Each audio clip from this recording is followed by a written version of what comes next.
وما ارسلناک الا رحمۃ للعالمین، اور نبی ہم نے نہیں بھیجا ہے آپ کو مگر تمام جہان والوں کے لیے رحمت بنا کر۔ آپ صرف عرب کے لیے نہیں بھیجے گئے تھے،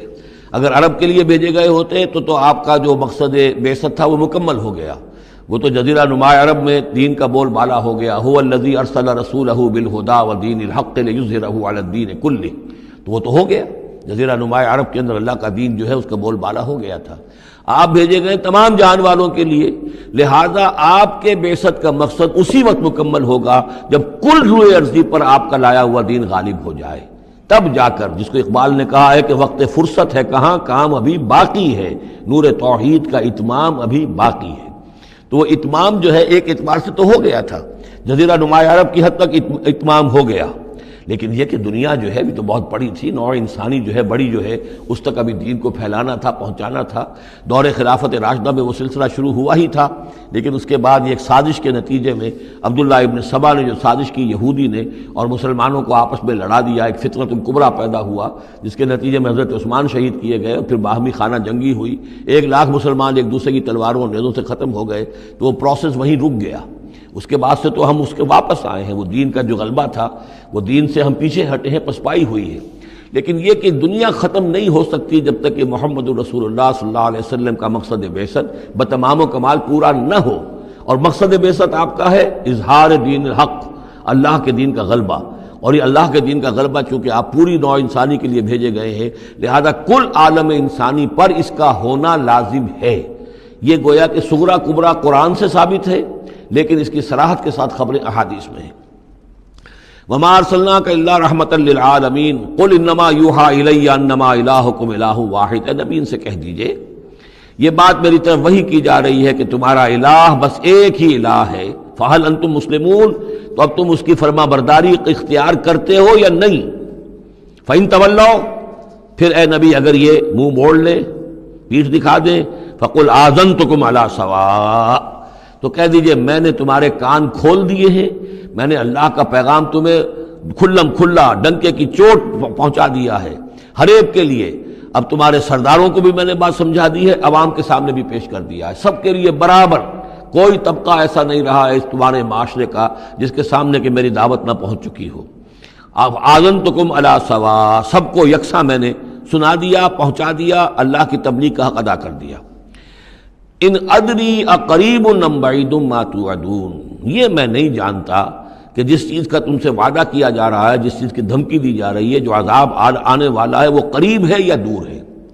ٹائم ٹیبل میں نہیں دے سکتا، لیکن یہ کہ تمہارے اوپر جو بھی تمہارے کرتوتوں کے نتائج ہیں وہ بالآخر وہ تمہارے اوپر تمہاری شامت اعمال بن کر آئیں گے۔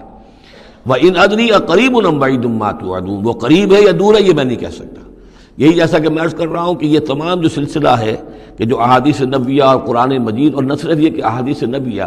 بلکہ سابقہ جو کتابیں ہیں، آخر وہ بھی کتابیں تھیں اللہ کی، ان میں تحریف تو ہوئی ہے لیکن پھر بھی حق بات بھی موجود ہے، اس میں بھی جو پیشن گوئیاں موجود ہیں۔ چنانچہ آپ دیکھتے ہیں کہ اس وقت دنیا میں ہر اعتبار سے یہ جو چند سال اب رہ گئے ہیں اس صدی کے، 1999 اور 1998 بھی اس میں شامل ہے، پھر یہ کہ اس صدی کے اختتام پر اور پھر اگلی صدی کے شروع ہونے کے بارے میں نوسٹریڈیمس کی پیشن گوئیاں، شاہ ولی کی پیشن گوئیاں، پچھلے دنوں تو اخبارات میں آیا کہ گاندھی جی کی بھی کوئی پیشن گوئیاں برآمد ہوئی ہیں جو بھی اسی عرصے کے لیے تھیں، شاید وہ بھی کہیں کچھ سنیاسی سے کچھ انہوں نے سنا ہو، وہ کوئی ان کی کوئی ایک وہ جو ہے ڈائری برآمد ہوئی ہے، جنگ میں خبر سنی تھی، شائع ہوئی تھی۔ وائن برگر جو ہے جو رہا ہے پچھلی حکومت کے اندر بڑا اہم، اس کی یہ پیشن گوئیاں ہیں۔ تو یہ سارا جو ہے، اور جو بائبل کی آخری کتاب ہے بک آف ریولیشن، حضرت یوحنا، حضرت یحییٰ جو حضرت مسیح کے حوارین میں سے تھے، ایک یوحنا تو وہ جو نبی تھے، یحییٰ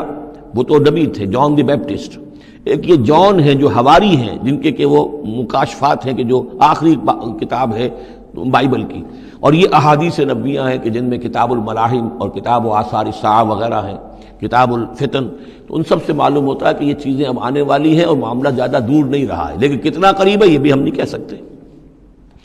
وَإِنْ أَدْرِي أَقَرِيبٌ أَمْ بَعِيدٌ مَا تُوعَدُونَ إِنَّهُ يَعْلَمُ الْجَهْرَ مِنَ الْقَوْلِ وَيَعْلَمُ مَا تَكْتُمُونَ، یقیناً اللہ تعالیٰ جانتا ہے کھلی بات کو بھی جو بلند آواز سے کہی جاتی ہے، اور وہ تو اس کو بھی جانتا ہے جسے تم چھپاتے ہو اپنے دلوں کے اندر۔ وَإِنْ أَدْرِي لَعَلَّهُ فِتْنَةٌ لَكُمْ وَمَتَاعٌ إِلَىٰ حِينٍ، اور میں نہیں جانتا، میں نہیں کہہ سکتا، ہو سکتا ہے کہ ابھی اس تاخیر میں تمہارے لیے کوئی آزمائش ہو، اللہ تمہیں ابھی اور fresh lease of existence grant کر دے، تاکہ یہ کہ تمہیں ایک کچھ عرصے کے لیے اس دنیا میں رہنے کا اور بسنے کا اور فائدہ اٹھا لینے کا موقع مل جائے، لیکن بالآخر ہونا وہ ہے جو میں بتا رہا ہوں، اس کے اندر کوئی شک نہیں ہے، وہ شدنی امر ہے۔ قال رب احکم بالحق، کہا نبی نے، رسول نے صلی اللہ علیہ وسلم، پروردگار اب حق کے ساتھ فیصلہ فرما دے۔ یعنی یہ کہ نبی اکرم صلی اللہ علیہ وسلم کا بھی دیکھیے، جیسے میں نے بار بار کہا ہے کہ آخر یہ اتنا طویل ہو گیا تھا رد و قضا کا مسئلہ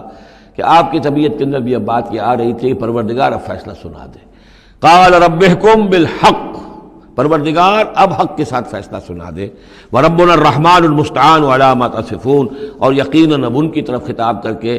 ہم تو جس سے مدد طلب کر رہے ہیں وہ ہمارا رب ہے رحمان، ہم اپنے رب سے رحمان سے جو مستعان ہے، جس سے کہ مدد طلب کی جاتی ہے، ہم طلب کر رہے ہیں ان تمام چیزوں کے خلاف جو تم کہہ رہے ہو، جو تمہاری باتیں ہیں، جو تم نے جو اعتراضات کیے ہیں، جو تم نے مجھے زج کیا ہوا ہے، ان سب کا مقابلہ میرے پاس تو یہ ہے کہ میں اپنے پروردگار سے ہی مدد طلب کر رہا ہوں۔